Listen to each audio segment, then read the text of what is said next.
నమస్తే, welcome to Shri సుదర్శన వీక్షణం. ప్రముఖ నిర్మాణ వాస్తు అలాగే జాతకరత్న జననకాల నిపుణులు నివారక తేజం శ్రీ చెన్న సుదర్శన్ గారు ఇప్పుడు మన బీఆర్కే స్టూడియోలో ఉన్నారు.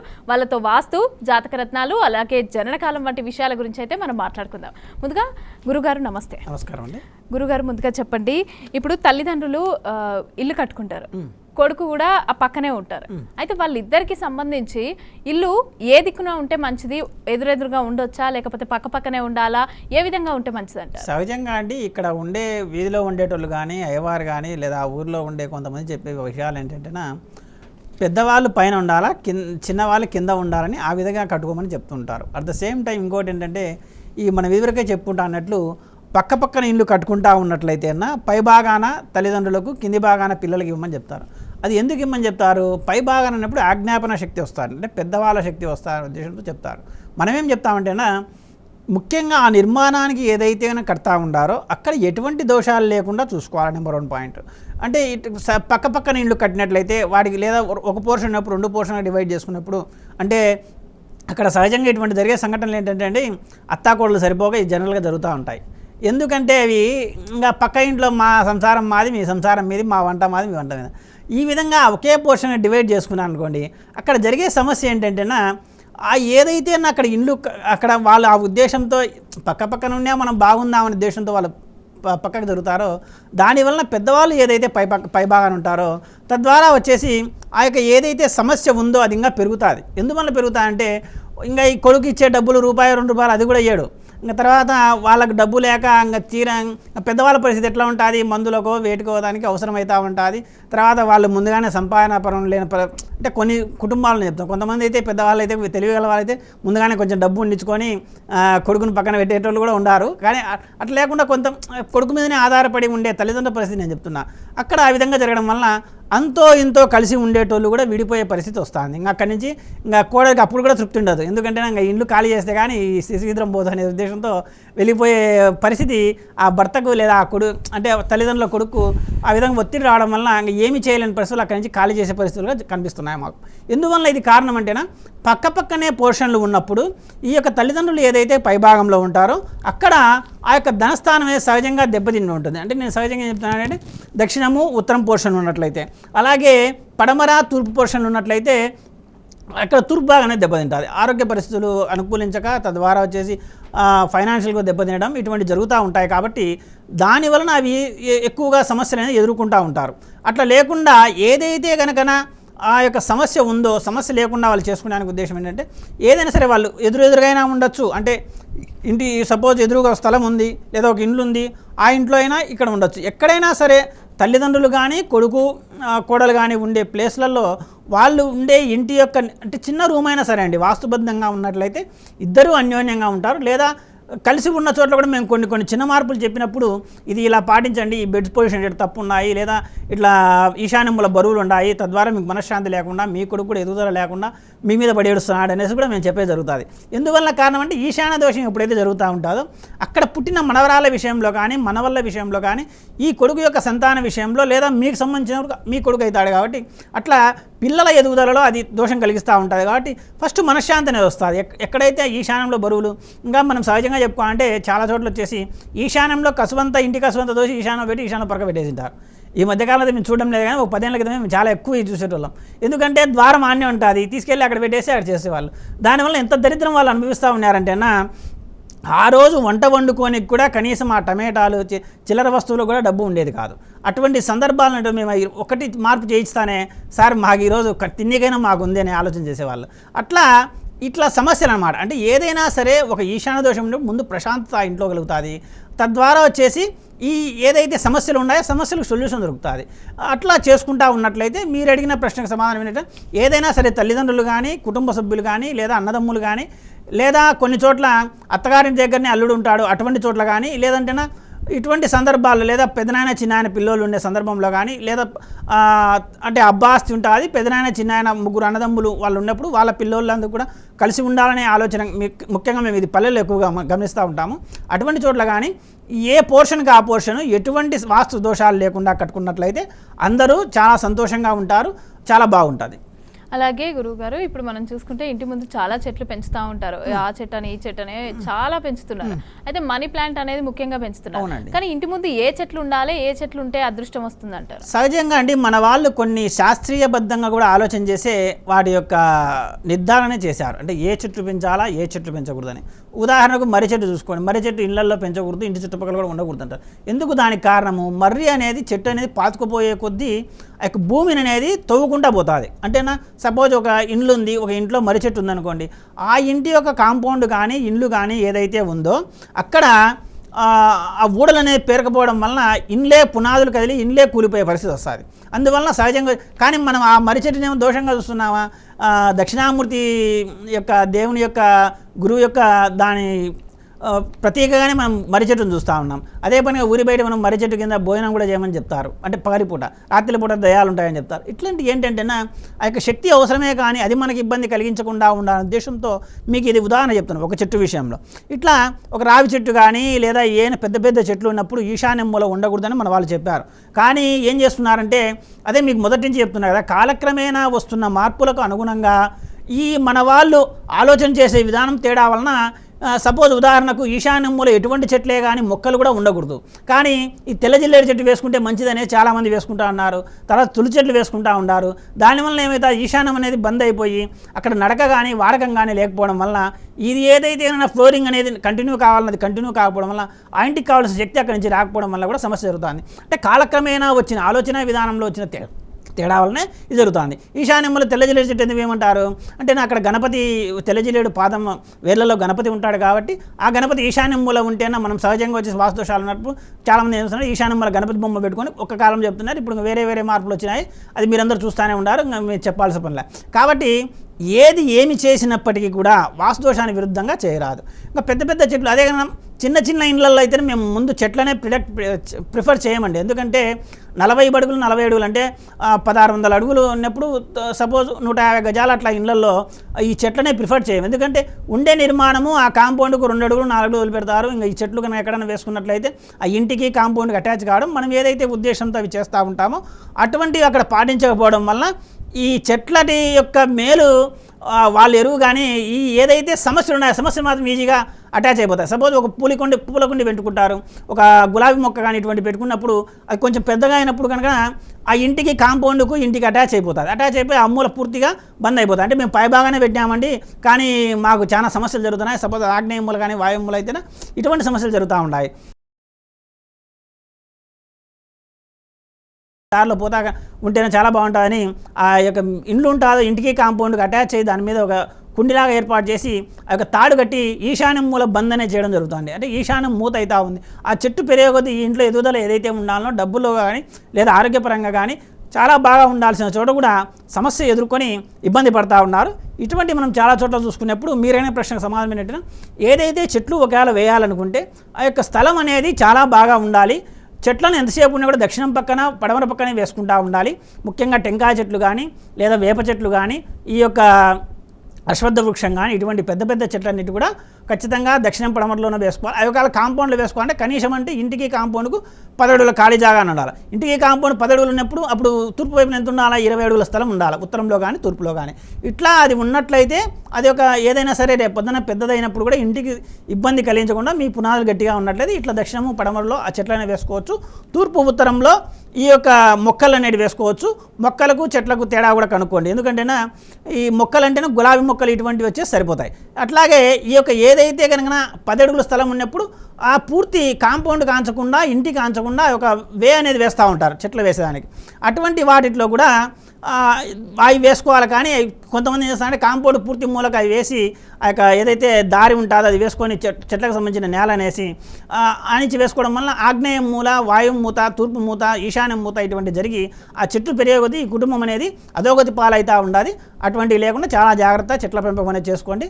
ప్రకృతికి అనుకూలంగా ఉంటుంది, మీకు కూడా ప్రకృతి సహకరిస్తుంది. లేదా ఎట్లాంటి వేసుకుంటే మాత్రం ఆ ప్రకృతే మీకు వ్యతిరేకమవుతుంది. చాలా జాగ్రత్త. అలాగే ఇప్పుడు మీరు చెప్పినట్లు చెట్లకి మొక్కలకి తేడా చెప్పండి. అలాగే రావి చెట్టును ఇంట్లో పెంచద్దంటారు కానీ గుళ్ళో మాత్రం ఉండాలంటారు, ఎందుకు? రావి చెట్టు అనేది ఇంట్లో ఉండకూడదు అనేసి మన వాళ్ళు ఏం చెప్పలేదండి. ముఖ్యంగా మనం చెప్పుకునేట్టు మర్రి చెట్టు కానీ లేదా తెల్ల జిల్లేడు చెట్టు కూడా ఇంట్లో ఉండకూడదని చెప్తారు. కానీ ఈ మధ్య అందరూ పెంచుకుంటున్నారు. ఎందుకు ఇంట్లో ఉండకూడదని చెప్తారంటే సహజంగా అది ఈశాన్యం మూల వేసే అలవాటు వచ్చింది. ఆ ఈశాన్యం మూల ఖచ్చితంగా మనం గేట్ ఉండాలని చెప్తాము. అటుపోయేటప్పుడు ఇటుపోయేటప్పుడు ఏదైనా ఆకు తెగి ఆ యొక్క పాలు జిల్లేడు పాల కళ్ళలో పడితే కళ్ళు పోయే పరిస్థితి కూడా వస్తుంది. కాబట్టి అందువలన వచ్చేసి అవి కూడా పెట్టదంటున్నారు. ఈ మధ్య కాలంలో పెడుతున్నారు. ఏది చేసుకున్నా కూడా అది అక్కడ వాస్తుదోషం కలిగించకుండా ఉంది. ఇప్పుడు సపోజ్ మీరు ఏంటంటే రావి చెట్టు కనుక ఆ యొక్క గృహానికి పెరిగే కొద్దీ వచ్చేసి ఆ వేళ్ళు అనేది ఎక్కువ పాతకపోతూ ఉంటాయి. కాబట్టి చిన్న చిన్న ఈ యొక్క మనం అనుకునే 2 అడుగులో 3 అడుగులో ఖాళీ జాగా అంటే దక్షిణంలో పడమరలో మాత్రమే ఈ చెట్లను అనేది పెంపకం చేయాల్సి వస్తుంది. అటువంటిప్పుడు ఏమవుతుందంటేనా ఈ ఏదైతే కనుక ఈ యొక్క వృక్షాలు వేసుకునే ఉన్నప్పుడు 10 అడుగుల స్థలంలో అయినా కూడా రావి చెట్టు ఇంచుమించు ఒక 10 ఏళ్ళ 20 ఏళ్ళ కాలంలో వచ్చేలాగల్లా దాదాపు వెడల్పే 5 అడుగులు వెడల్పు వస్తుంది చెట్టు. వచ్చినప్పుడు ఏమైతే అది 5 అడుగులు స్థలం పోయినప్పుడు ఈ వేళ్ళు ఎంత పాతకపోతాయి, చాలా సుమారుగా పాతకపోయి ఆ యొక్క పునాదికి దెబ్బతీస్తూ ఉంటారు. కాబట్టి దానివల్ల వచ్చేసి పెద్ద పెద్ద చెట్లను ఉంచకూడదని చెప్తారు. కానీ మా పరిశీలన మేము చూసుకునేది ఏంటంటే అక్కడ చెట్టు పెరిగే కుటుంబం వృద్ధి అవుతుంది. తద్వారా ఇవి ఏవైనా సరే ఎప్పుడైతే డబ్బులు అపారంగా వస్తూ ఉంటాయో ఈ పెద్ద పెద్ద మార్పులు అనేవి పెద్ద విషయం కాదు. కాబట్టి ఇంకోటి ఏంటంటే నైరుతుమ్మున పెరిగే చెట్టు ఎప్పటికైనా సరే ఆ ఇంటి కుటుంబానికి మిగతా దోషాలను హరించే శక్తి ఇస్తుంది.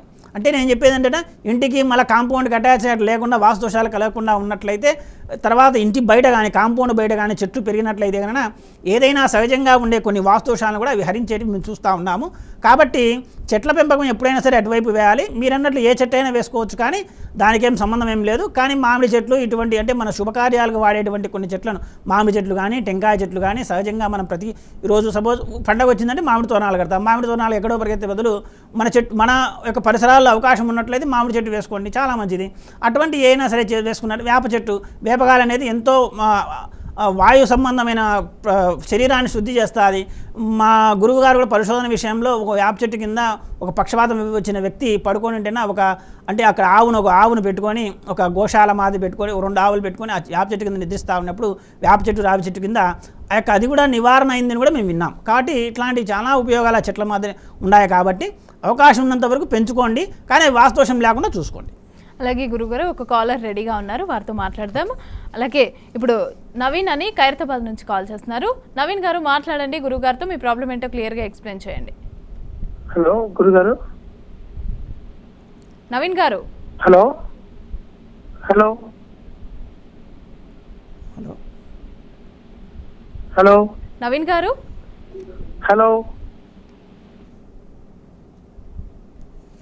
కాలర్ కనెక్ట్ ఇట్లా ఈ విధంగా అండి చెట్ల పెంపకంలో చాలా జాగ్రత్తలు తీసుకొని ముఖ్యంగా మొక్కలను మనం ఎక్కడే కానీ చెట్లను పెంచొద్దని మనం చెప్పమండి. కానీ ఆ పెంపక విషయంలో దోషాలు కలగకుండా చూసుకున్నట్లయితే ఆ చెట్లు ఇచ్చే శక్తి కూడా అంటే సపోజు తులసి మొక్క ఉంది, తులసి మొక్క పెట్టుకునేప్పుడు అవి ఎంత పెంచుకుంటే అంత మంచిది. శ్వాస సంబంధమైన సమస్యలు అది చాలా వరకు ముఖ్యంగా దగ్గు జలుబు ఇటువంటి వచ్చేవంటి కూడా ఆ గాలి ఎంతో మేలు చేస్తాయని ఇంకా వైష్ణవాలయాలకు ఎక్కువ తిరగమని చెప్పడం ఏంటంటే అక్కడ ఆ తులసి యొక్క వాడకం అనేది ఎక్కువగా ఉంటుంది. అందువల్లనే అక్కడ వెళ్ళినప్పుడు ఏదైనా సరే మీకు రోగం వస్తేనా ఒక 101 ప్రదక్షిణలు అక్కడ చేయమని చెప్తారు. కానీ అన్ని గుళ్ళలో ఆ పవిత్రత అనేది లేదా ఆ యొక్క ఎఫెక్ట్ అనేది రాదు. ఎందుకంటే ఇవి ఎక్కడైతే వాడుతూ ఉంటారో అటువంటి చోట్ల ఆ ఎఫెక్ట్ వస్తుంది. కాబట్టి మీ గుళ్ళ విషయంలో కూడా ఇది గమనించుకోవచ్చు. అట్లా చాలా జాగ్రత్త చూసుకోండి. అలాగే వేణుగోపాల్ అని చెప్పి హైదరాబాద్ నుంచి కాల్ చేస్తున్నారు. కాలర్తో మాట్లాడదాం గురుగారు. వేణుగోపాల్ గారు మాట్లాడండి, గురుగారితో మీ ప్రాబ్లం ఏంటో క్లియర్గా ఎక్స్ప్లెయిన్ చేయండి. హలో వేణుగోపాల్ గారు. నమస్కారం గురుగారు. హలో నమస్కారం గురుగారు. హలో వినపడుతోందా అండి వేణుగోపాల్ గారు? వినపడతలేదు మేడం మాకు. హలో రైట్, కాల్ అయితే వినపడట్లేదు. అయితే మనం మాట్లాడుకుంటే నెక్స్ట్ గురుగారు, ఇప్పుడు ఇల్లు కట్టేటప్పుడు ఇంటి నిర్మాణంకి సంబంధించి కొలతలు ఏ విధంగా ఉండాలంటారు? అంటే ఏ విధంగా కొలతలు ఉంటే అంటే చతురస్రాకారమా దీర్ఘ చతురస్రాకారమా ఎలా ఉంటే ఇంటికి అదృష్టం, ఎలా ఉంటే మంచిదంటారు? సహజంగా అండి ఏ ఇండ్లైనా సరే దీర్ఘ చతురస్రాకారంగానే చతురస్రాకారంగా మాత్రమే ఉండాలి. ఇంకా వేరే విధంగా ఉన్నట్లయితే అది వేరే విధంగా సమస్యలు చేస్తూ ఉంటుంది. ఉదాహరణకు మీకు ఎందుకు మనం పెద్ద పెద్ద విషయాలు ఎక్కువ చెప్పుకుంటామంటే అండి, మన పార్లమెంటు భవనమే చూసుకున్నట్లయితే ఒకప్పుడు సర్కిల్ ఆకారంలో ఉంది, ఇప్పుడు త్రిభుజాకారంలో ఉంది. కానీ మీరు ఇంకోటి అనుకోవచ్చు, అందుకే మనం భారతదేశ వాస్తునందుకు కూడా చాలాసార్లు మేము చాలాసార్లు డిస్కషన్ చేశాము. అటువంటి విషయాలు ఏంటంటే ఏదైతే జలతత్వము అగ్నితత్వము భూతత్వం లేకుండా ఆ యొక్క నిర్మాణాలు ఉంటాయో అక్కడ జలం ఏం చేస్తుంది, ఎట్లా అటు వెళ్ళిపోతూనే ఉంటుంది. అగ్ని ఏమైతే అది మండిస్తూ ఉంటుంది. ఇట్లా కొన్ని సమస్యలు అనేవి జరుగుతూ ఉంటాయి. కాబట్టి ఆ విధమైన నిర్మాణాలను ప్రిఫర్ చేయము. ఏం జరుగుతాయో మీరు చూసుకోవచ్చు. ఎందుకంటే మీరు 2 విషయాలు మేము చెప్పాం. గతంలో ఉన్న పార్లమెంటు భవనం ఎటువంటి సమస్యలు తెచ్చిందో మీరు చూశారు. ఇప్పుడుండే పార్లమెంటు భవనం ఏ సమస్యలు తెస్తారో మీరు గమనించండి. అంతకంటే మేము ఎక్కువ వ్యాఖ్యానించాల్సిన అవసరం లేదు కాబట్టి చెప్తున్నాము సూచాయగా.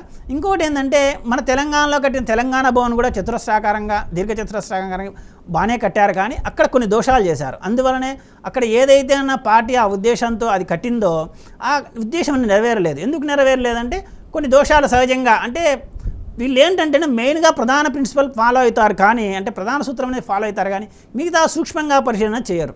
ఇప్పుడు మేము ఉదాహరణ చెప్పినట్టు ఈశాన్యంలో కన్నా బరువులు లేకుండా ఉంటే మనశ్శాంతి ఉంటుంది. అది ప్రతి అందరూ చెప్తారు. అంటే కొంత వాస్తు మీద అవగాహన వాళ్ళు, లేదా బుక్కులు చదివినట్లో, వీడియోలు చూసినట్లో, సోషల్ మీడియా ఫాలో అయ్యేటోళ్ళు కూడా చెప్పగలరు. కానీ అదే వాస్తు కాదు కదా, అంతకు మించిన వాస్తు ఇంకా ఉంది. ఎందుకంటే అది ఒక స్థలంలో ఈ నడకలు ఏ విధంగా జరిపిస్తున్నాయి, ఏం జరుగుతోంది, అక్కడ ఏం దాని ఫలితం ఎలా ఉంటుంది కూడా అంచనా వేయగల శక్తి ఆ యొక్క చెప్పే వంటి వాళ్ళకు ఉండాలి. అది లేకనే ఇటువంటి సమస్యలు జరుగుతాయి. అంటే ఇక్కడ ఇది చివరికి ఏ నిరూపణ జరుగుతుందంటే వాస్తు ఆయన కూడా పాటించినాడు, ఆయన కూడా దెబ్బతింటున్నాడు కదనే ఉద్దేశంతో పోతూ ఉంటుంది. కాబట్టి ఇటువంటి విషయాల్లో మీరు చూసుకున్నట్లయితే ఏదైనా సరే నిర్మాణము చతురస్రాకారంగా దీర్ఘచతురస్రాకారంగానే ఉండాలి. అట్ ద సేమ్ టైం ఆ యొక్క ద్వారాలు కానీ గేట్లు కానీ కొలతల విషయంలో కానీ ఉండాలి. తర్వాత ఇప్పుడు మేము అనుకున్నట్లు చతురస్రాకారం దీర్ఘచతురస్రాకారం చెప్పారు కానీ ఉద్దేశంతో ఈశాన్యంలో పెంచకుండా కడితేనా అప్పుడు మళ్ళీ సమస్య అవుతుంది. కాబట్టి అట్లా లేకుండా ప్రతి ఒక్క మూలను కూడా ప్రతి ఒక్క గదిని కూడా క్షుణ్ణంగా పరిశీలన చేసి అవి ఏ విధంగా నడకలు జరిపిస్తున్నాయి, ఆ పరిసర వాస్తు కూడా ఏ విధంగా ఆలోచన చేసి ఆ నిర్మాణం చేసుకున్నట్లయితే ఎటువంటి సమస్య లేకుండా చాలా బాగా అక్కడ ఉండేవాళ్ళు, అంటే అది రాజకీయ పరంగా కానీ వ్యాపార పరంగా కానీ లేదా కుటుంబ పరంగా కానీ లేదా చిన్న వ్యక్తి నుంచి కూడా పెద్ద వ్యక్తి వరకు కూడా వర్తిస్తాయండి. అది చాలా జాగ్రత్త చూసుకోండి. అలాగే గురుగారు ఇప్పుడు వేణుగోపాల్ అని చెప్పి హైదరాబాద్ నుంచి కాల్ చేస్తున్నారు. కాల్ కనెక్ట్ అయింది. అయితే వేణుగోపాల్ గారు మాట్లాడండి. గురుగారితో మీ ప్రాబ్లం ఏంటో క్లియర్గా ఎక్స్ప్లెయిన్ చేయండి. నమస్కారం గురుగారు. నమస్కారం వేణుగోపాల్ గారు. ఏం లేదు సార్, మాది షాప్ ఉన్నది, ఈశాన్యం పెరిగి ఉంటుంది అన్నట్టు షాప్ అది. అయితే ఈశాన్యం పెరిగిన తర్వాత బయట మేము వేరే వాళ్ళకు వేరే స్టాల్కి ఇచ్చాం సార్, ఏది చాట్కి ఇచ్చినాము, చాట్ కౌంటర్కి ఇచ్చినాము, ఈశాన్యం ప్లేస్లో ఇచ్చినాము అన్నట్టు చాట్కు. అది అసలు మరి అట్లా ఇయ్యొచ్చా, మేము ఇయ్యరాదా అసలు, అందుకే మాకు ఏమన్నా ప్రాబ్లమ్స్ ఉంటాయా మరి? ఖచ్చితంగా అండి. ఈశాన్యం మూల వచ్చేసి వేరే వాళ్ళకి ఏ రాదండి, అది మీరే వాడుతూ ఉండాలి. అది ఏదైనా సాధ్యమైనదైనా ఆగ్నేయం మూల కానీ వాయువు మూల కానీ ఇవ్వండి. అంతేగాని ఈశాన్యం మూల వేరే వాళ్ళ చేతిలో పెట్టకూడదు. అందుకే మనం ఏదైనా సరే రెండుకి చైన్లలో కూడా కొంతమంది చేస్తారంటే యజమాని పై భాగంలో ఉండే ఉద్దేశం తగ్గు భాగం వాళ్ళకి ఇస్తారు. అక్కడ వచ్చేటోళ్ళు బాగుంటారని వీళ్ళు మాత్రం చెడిపోతూ ఉంటారు. ఇది మీకు చెప్పేదంటే ఇటువంటి సమస్యలు జరుగుతూ ఉంటాయి. కాబట్టి ఎట్టి పరిస్థితులు అట్లా చేసుకోకండి. ఈశాన్యం మూలని ఖచ్చితంగా ఆ యజమానే వాడుతూ ఉండాలి, కుటుంబంలో కానీ షాప్లో కానీ ఎక్కడైనా సరే. అలాగే నవీన్ అని ఖైరతాబాద్ నుంచి కాల్ చేస్తున్నారు. నవీన్ గారు మాట్లాడండి. గురుగారితో మీ ప్రాబ్లం ఏంటో చెప్పండి. గురుగారు నమస్కారం. గురుగారు నమస్కారం. నవీన్ గారు చెప్పండి. గురుగారు అదే వెస్ట్ ఫేసింగ్ అంటే ఓన్ ప్రాపర్టీ GS1 ఇల్లు, సో వెస్ట్ ఫేసింగ్ లో ఉంటది గురుగారు. సో మోస్ట్ ఆఫ్ ఫీలింగ్ ఏంటంటే, అంటే మనకు తెలియదు, ఐడియా లేదు వాస్తు గురించి. చాలా మంది చాలా అది కొంచెం కలిసి రాకపోవచ్చు అలాంటివి అంటున్నారు. అది పాసిబుల్, అది ఎంతవరకు నిజము? వెస్ట్ ఫేసింగ్ అయినంత మాత్రాన కలిసి రాని మేము ఎక్కడా చెప్పడం లేదండి. అది నిర్బంధంగా తోసిపుచ్చాల్సిన విషయము. అక్కడ ఎందుకు కలిసి రాని వాళ్ళు చెప్పినా పరిశీలన చేయాల్సి ఉంటుంది. ఎందుకంటే నైసర్గిక వాస్తుపరంగా కానీ అక్కడ ఉండే కన్స్ట్రక్షన్ నిర్మాణ పరంగా కానీ లేదా తూర్పు ఏమైనా దెబ్బతినిందా అటువంటి పరిశీలన చేసినట్లయితే, ఒకవేళ వాస్తు దోషాలు లేకుండా అది ఏదైనా సరే మీరు ఓన్ ప్రాపర్టీ అంటున్నారు కాబట్టి వాస్తు దోషాలు లేకుండా చేసుకున్నట్టయితే బ్రహ్మాండం కలిసి వస్తుందని దాంట్లో ఎటువంటి సందేహం లేదు. అదేదైనా ఉంటే ఆ విధంగా ప్రయత్నం చేయండి. ఓకే అండి. అలాగే గురుగారు ఇప్పుడు ఇంట్లో సింక్లు అనేవి ఎక్కడ ఏ దిక్కున పడితే ఆ దిక్కున ఉంటాయి. అయితే ఏ దిక్కున పెడితే మంచిదంటారు, ఎటు నుంచి ఎటు వాటర్ ఫ్లో అనేది ఉంటే మంచిదంటారు? ఇక్కడ సింక్ విషయం నుండి చాలామంది సందేహపడతా ఉంటారు. ఎందుకంటే మీరు నీటి పారకం ఈశాన్యం వైపు ఉన్నారు కదా అనే ఉద్దేశంతో అదే పనిగా అక్కడ సపోజ్ దక్షిణం ఫేసింగ్ కానీ పడమర ఫేసింగ్ ఇళ్లలో కానీ కాలువలేమో దక్షిణమో పడమరలో ఉంటాయి. ఇది నీళ్ళు ఈశాన్యం పోవాలనే ఉద్దేశంతో అదే పని ఈశాన్యం మూలక సింక్ యొక్క పైపును పంపించి మళ్ళీ ఆ నుంచి వచ్చేసి మళ్ళీ తీసుకొస్తారు. దానివల్ల ఏం ఉపయోగం ఏం లేదు. మనం ఎంతసేపు చెప్తున్నామంటే ఈ ఇంటి పారకంలో ఉండే ఫ్లోరింగ్లో ఉండే నీరు వచ్చేసి నీరు వచ్చేసి ఈశాన్యం పళ్ళ మెరగాలని చెప్తున్నాం. అంతేగాని మీరు పంపించే నీటిని కూడా అదే పని పైపులు పెట్టి మాది పంపించుకోవాల్సిన అవసరం లేదు. చాలామందికి ఉండే ప్రశ్న మీరు మంచిగా అడిగినారు. మేము చాలా చోట్ల చూసినైతే సార్ మమ్మల్ని కూడా కొంతమందికి సంప్రదించినప్పుడు ఈశాన్యం నీళ్ళు పోవాలి కదా సార్, మళ్ళీ అండర్గ్రౌండ్లోంచి అట్లా పంపించేస్తా ఉంటాం. అంత చేసినప్పుడు ఏమైతే ఆ నీళ్ళు పోవడమే కష్టంగా ఉంటుంది. కాబట్టి అండర్గ్రౌండ్లో ఏ విధంగా అయినా సరే పైప్ లైన్స్ వేసుకోవచ్చు, దాంట్లో ఎటువంటి సందేహం లేదు. ఫ్లోరింగ్ లెవెల్స్లో మాత్రం చాలా జాగ్రత్త చూసుకోవాలి. ఈశాన్యం పల్లమై ఉండాలి. తర్వాత మీరు అన్నట్లు బాత్రూమ్స్లలో కానీ కానీ లేదా డైనింగ్ ఏరియాలో కానీ లేదా కిచెన్లో కానీ సింకులు ఏర్పాటు చేసుకున్నప్పుడు ఎంతసేపు ఉన్నా కూడా అవి కొంచెం ఈశాన్యములు అయితే ఏర్పాటు చేయరాదు. ఎందుకంటే సింకులు అవి ఎత్తులో ఉంటాయి కాబట్టి ఈశాన్యములు ఏర్పాటు చేయరాదు. నైరుతిములు మన ఎలాగో బరువులు ఉంటాయి కాబట్టి వార్డ్రోబ్స్ అటువంటివి వస్తాయి కాబట్టి కొంచెం ఈశాన్యములు పక్కగా కానీ లేదా ఆగ్నేయములు కానీ వాయుములు కానీ అక్కడ ఉండే సౌకర్యాన్ని బట్టి ఏర్పాటు చేసుకోండి, ఎటువంటి ఇబ్బంది లేదు. అట్ ద సేమ్ టైం ఆ పైప్ లైన్ కూడా ఎక్కడ సౌకర్యంగా మీరు ఉన్నట్టయితే అక్కడ కనెక్ట్ చేసేయండి, ఇబ్బంది ఏమి అండర్ గ్రౌండ్ వెళ్తాయి కాబట్టి దాని నుంచి ఏం సమస్య లేదు. అలాగే అప్పారావు అని చెప్పి ద్రాక్షారామం నుంచి కాల్ చేస్తున్నారు. అప్పారావు గారు, గురుగారితో మాట్లాడండి, మీ ప్రాబ్లం ఏంటో క్లియర్గా ఎక్స్ప్లెయిన్ చేయండి. నమస్కారం అండి గురువు గారు. నమస్కారం అండి అప్పారావు గారు, చెప్పండి. అదే మా మూడో కుమారుడు పరశురామ నాయుడు అండి, హస్త నక్షత్రం 17/1/1990 అండి. వివాహం ఎంత ప్రయత్నించినా అవడం లేదండి. 34 ఏళ్ళు అబ్బాయికి వచ్చాయి. నిమిషాలతో సహా సమయం ఉంది అండి అతనిది? ఏమండి సమయం ఉందండి, 10:45 AM అండి. అది ఖచ్చితంగా ఉన్నట్లయితే అండి ఒకసారి వ్యక్తిగతమైన అపాయింట్మెంట్ తీసుకోండి, దాని ద్వారా జాతకరత్నం ద్వారా ఏదైనా ఉంటే పరిష్కార మార్గం చూపిస్తాము. అలాగే మీరు ఇంకా ఆలోచన మీకు ఏదైనా సొంత ఇండ్లు అయితేనా వాస్తు కూడా చూపించుకోండి. అక్కడ ఏదైనా ఉత్తర వాయు దోషం ఉన్నట్లయితే లేదా తూర్పు దెబ్బతిన్నట్లయితే వివాహ విషయాలలో అంటే దాదాపు ఇప్పుడు 34 ఏళ్ళు లేట్ మ్యారేజే కాబట్టి ఇంకా తదనంతరం కూడా సమస్య అబ్బాయి లేదా ఆ పనిలో కనుక ఇబ్బంది లేకుండా ఉన్నట్లయితే తూర్పు దోషం అనేది ఉండదు, వాయు దోషం అనేది ఉంటుంది. కాబట్టి ఏదైనా ఉంటే పరిష్కారం చేసుకొని చాలా బాగుంటుంది. ఎందుకంటే నక్షత్రాన్ని బట్టో లేదంటే రాశిని ప్రకారం బట్టో మనం చెప్పడం అనేది అంత సులువైన విషయం కాదు. అందుకే మనం మొదటి నుంచి చెప్తున్నాం, చాలా క్షుణ్ణంగా పరిశీలించాల్సి ఉంటుంది. అది ఎందువలన జరగడం లేదనేది కూడా మనం నిర్ధారించుకొని తద్వారా నివారణోపాయం చేసుకున్నట్టయితే చాలా బాగుంటుందని, దానికి చాలా సమయం పడుతుంది. ఓకే అండి.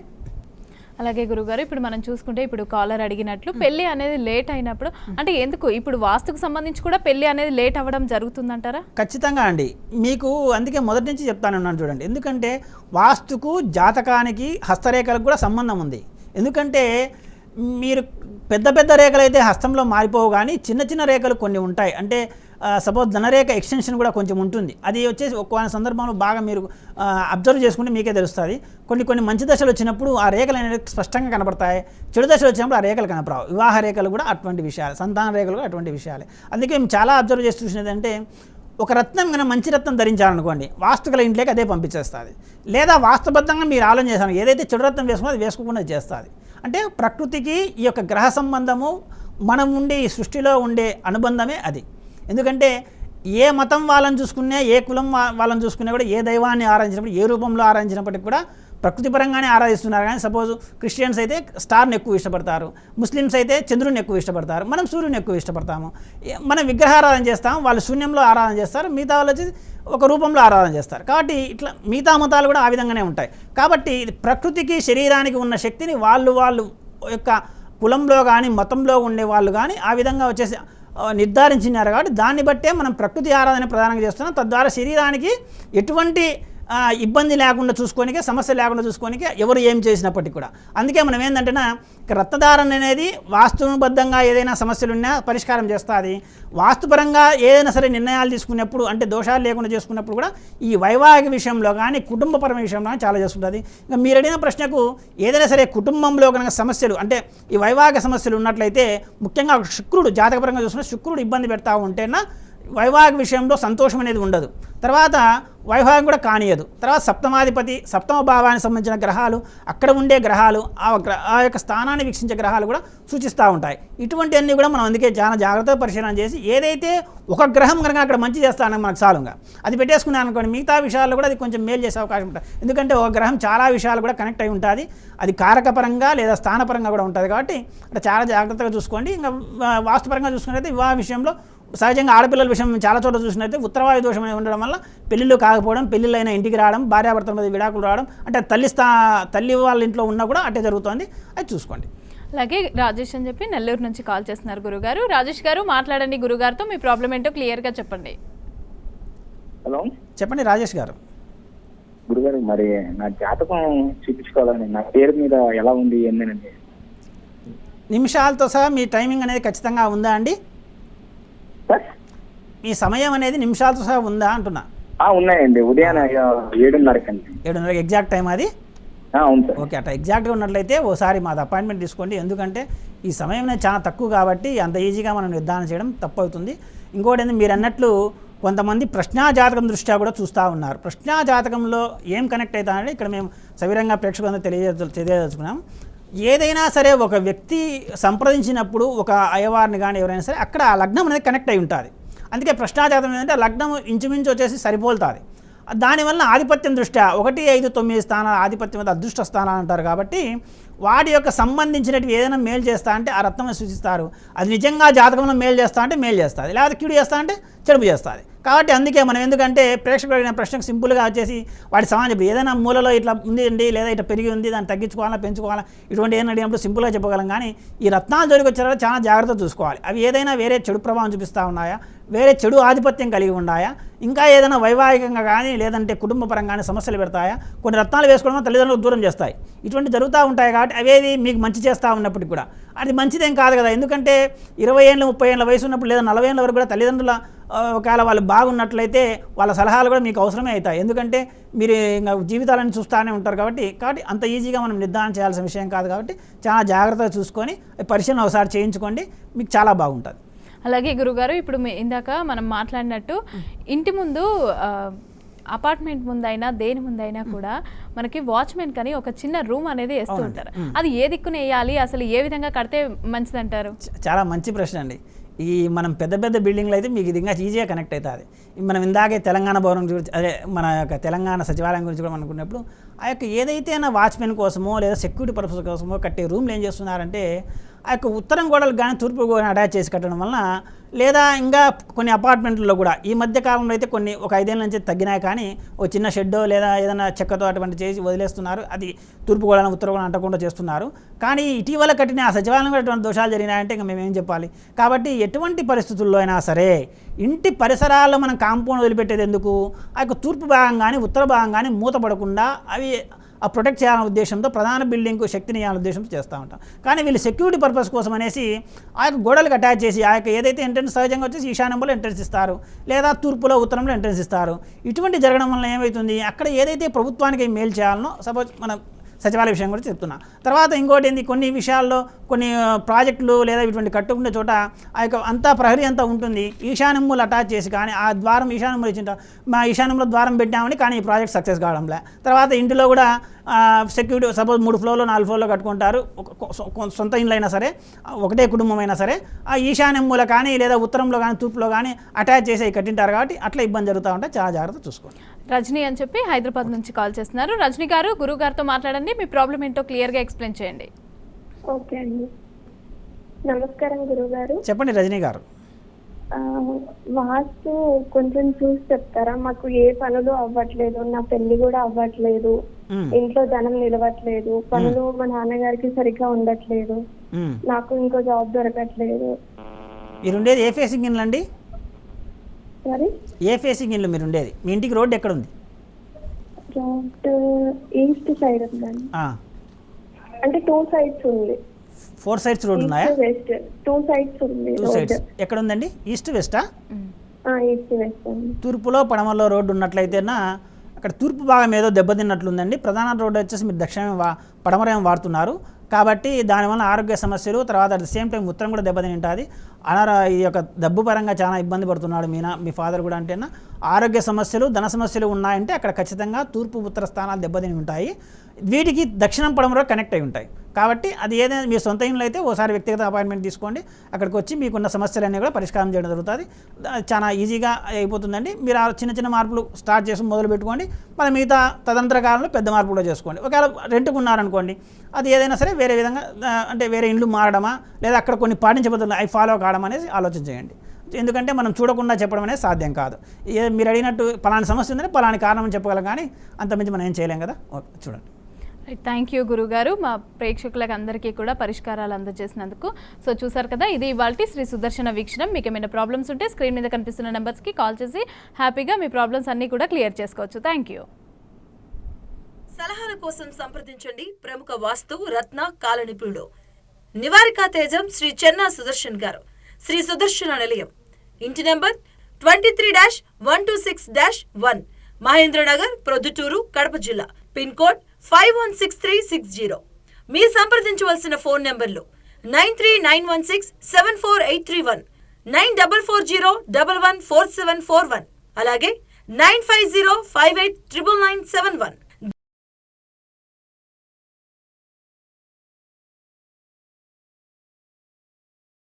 కోసం గూగుల్ సెర్చ్ లో శ్రీ సుదర్శన వాస్తు అని ఖచ్చితమైన స్పెల్లింగ్ లో తెలుసుకోవచ్చు.